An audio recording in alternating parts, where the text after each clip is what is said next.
pemikiran secara filosofi itu bukan hanya datang dari orang-orang Yunani, tetapi kami orang-orang Buton itu dari dulu sudah mengenal pemikiran itu. Hanya saja memang namanya bukan filsafat, tapi namanya falsafah.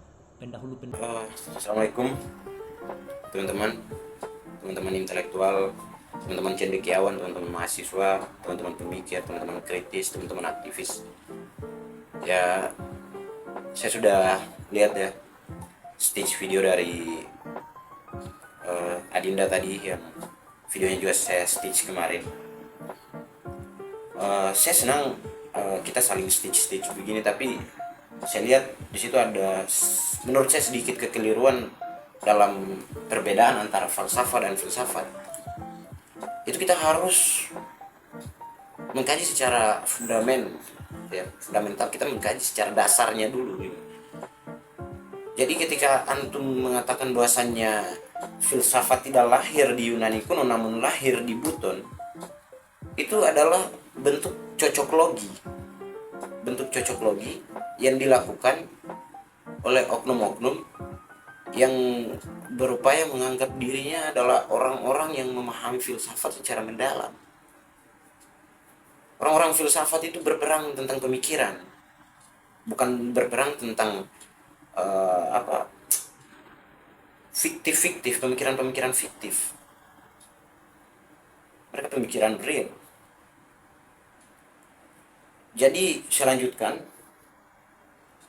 filsafat dan falsafah secara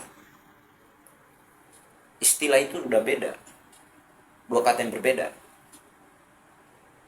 Ya kalau kita bicara asal muasal, oke lah, falsafah itu berangkat dari kata filosofi. Falsafah berangkat dari kata filsafat. Tapi yang perlu disadari adalah dua hal ini memiliki makna yang berbeda loh. Bagaimana antum sekalian, teman-teman sekalian, bisa mengartikan bahwasanya filsafat adalah the mother of science dengan berbagai macam metodologinya, sementara falsafah adalah pedoman hidup, petunjuk. Begitu loh. Filsafat dengan berbagai macam metodologinya sangat erat ya dengan kausalitas atau hukum sebab akibat. Makanya filsafat itu selalu membicarakan hal-hal yang irasional menjadi hal yang rasional. Makanya saya tekankan untuk teman-teman itu selalu berpikir secara rakuso. Apa itu rakuso? R adalah radikal.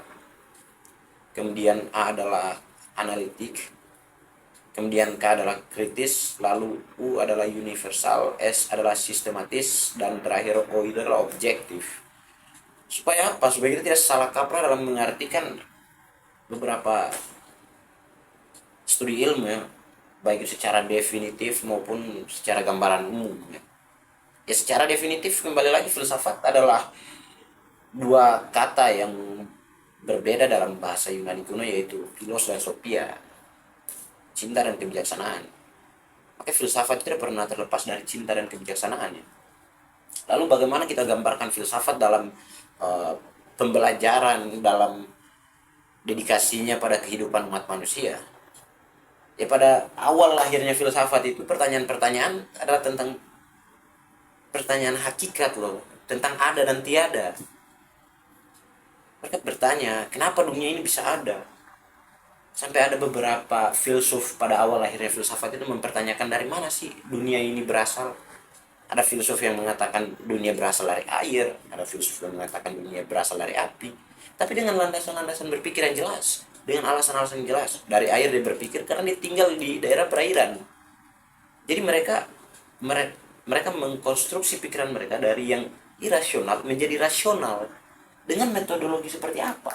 Metodologinya adalah ontologi, epistemologi, dan aksiologi.